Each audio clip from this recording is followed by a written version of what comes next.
I remember working with somebody that was in my shop and his edge ups were just not coming out that great, right? And I went over there. One of the techniques I like to use is 3 points of contact.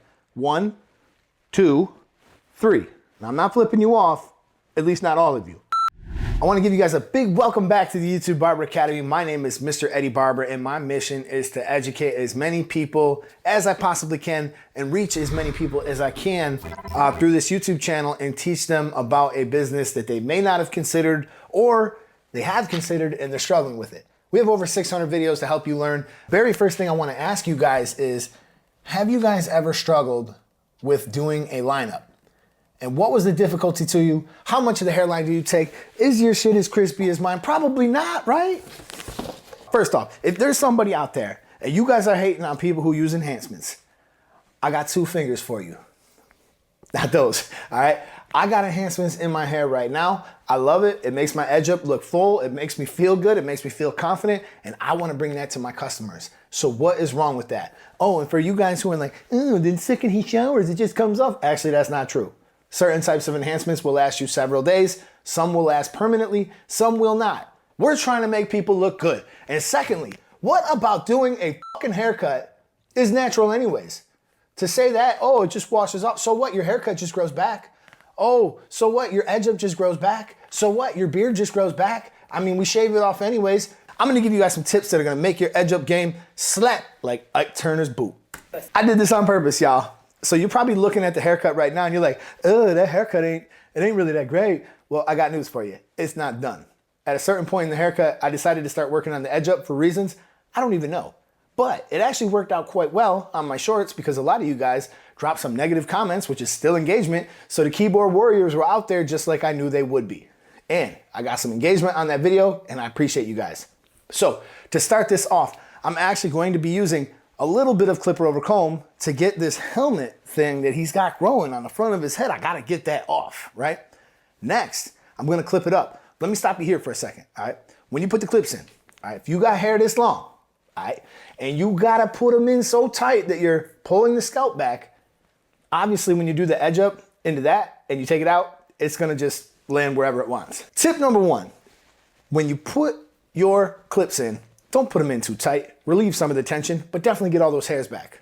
Now, you remember back in barber school when you were like, I don't want to deal with long hair. I'm a barber. I just want to use clippers all day. Like, all right, yo, this is the time when you actually had to learn how to use a comb. You actually had to learn how to section.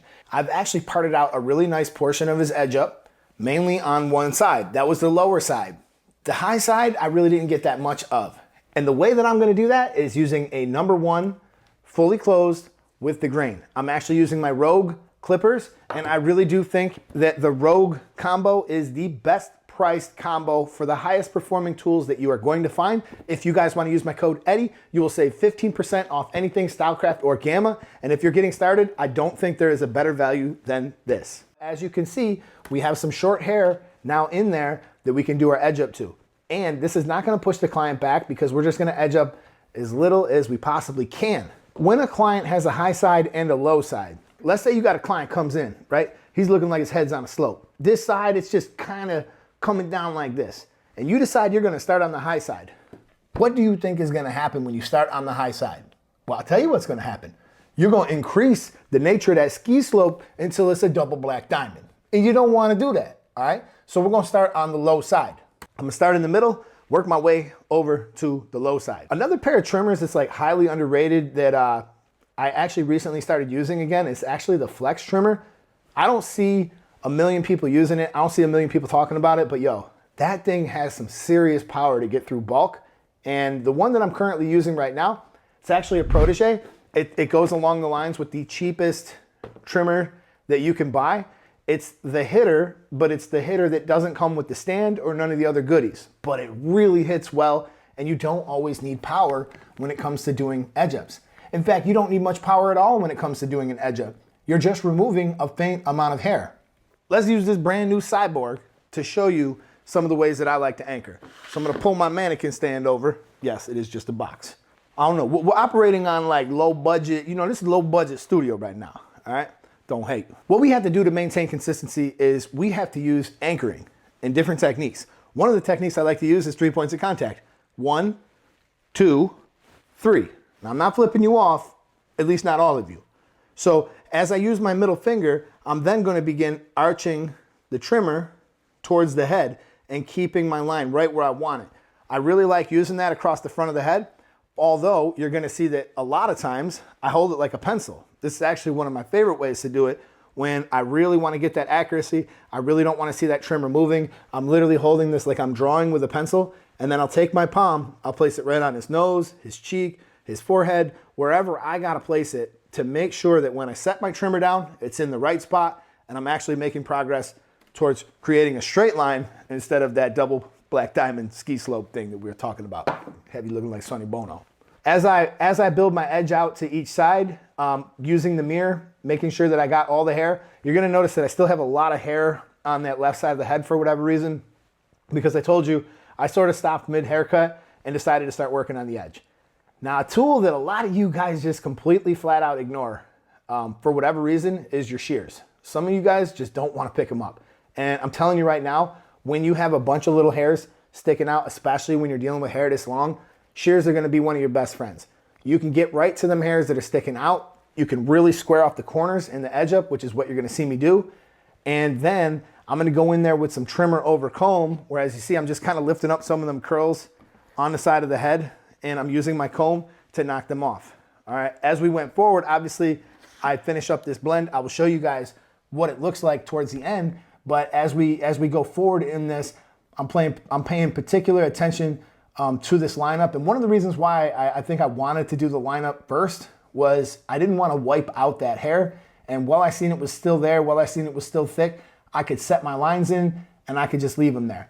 So when I'm arching around the sides in them C-cup areas, again, I'm just using my middle finger and I'm twisting it so it's being basically held in place on a circle by my middle finger right there.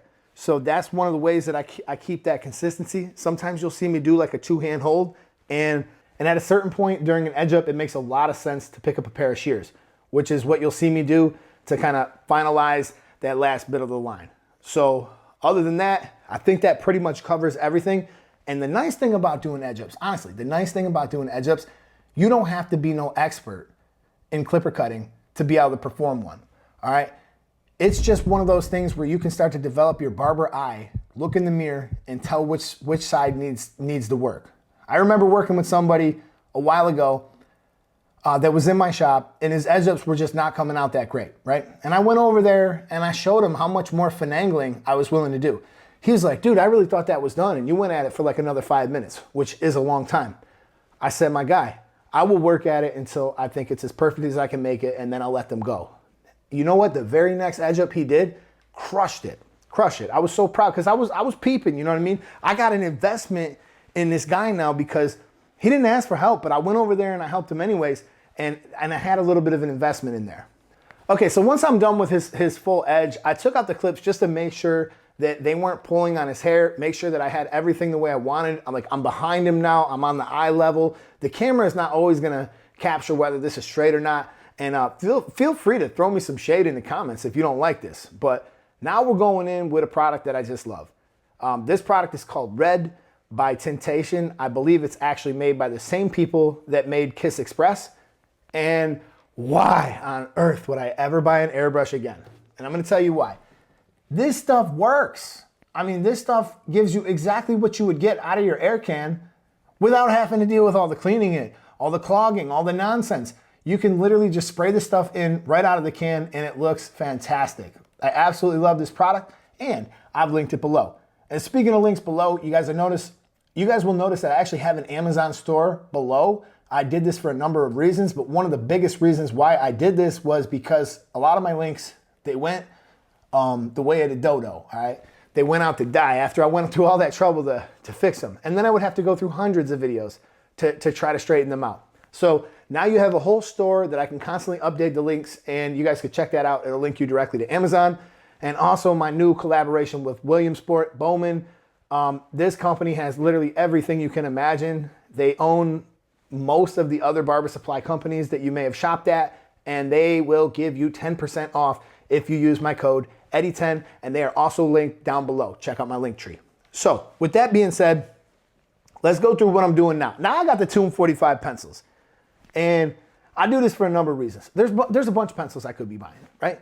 A lot of people make color, a lot of people do things. But I like Tomb 45. I like what they represent. I like Chris Basio. I think he's been a huge inspiration to not only just me, but to the industry in general. And to support somebody like that, I would love to do that. So I've linked those below as well. I follow up with the white side, which honestly, on a lot of white people, you can't even use the white side. The beige side is usually where it's at for the majority of people. I started with the beige and realized, you know what? I want this to pop out a little bit more. I could see what it was looking like in camera. I switched to the white side. After that, I'll follow up with one of my sharper trimmers, kind of blend that out. Sometimes you could use your finger to kind of blend that out. And yes, that will wash out, but man, does it give you a good picture. Man, does it make the client feel really good. And I absolutely love the way it looks. So from this point forward, I will move on, finish up the haircut. My members got to see that. This is what the final result looks like. Feel free to throw me some shade in the comments. Now, if you learned something, if you liked the video, drop a comment, drop a fire emoji. Let me know if you're smelling what I'm stepping in. And of course, you can subscribe to the YouTube Barber Academy where we will be reviewing the latest products. And I got a bunch of stuff coming. Like I got these shears coming, right? I got like $3,000, $4,000 worth of shears that I'm gonna shoot out. I got texturizing shears I'm gonna shoot out. Williamsport is sending me a boatload of stuff. So keep it locked. I got shorts coming, I got full content coming, and I got member content. And if you guys are considering to be a member where you could dive into topics like this and really actually learn, aside from the stupid YouTube algorithm that makes me keep everything so short, so concise, so well packaged, yo, just become a member. We could chill a little bit. You could ask these questions. I will answer you. You're paying for this stuff. So with that being said, this is the YouTube Barber Academy. I'm Mr. Barber, and I'll catch you guys in my next video. Peace.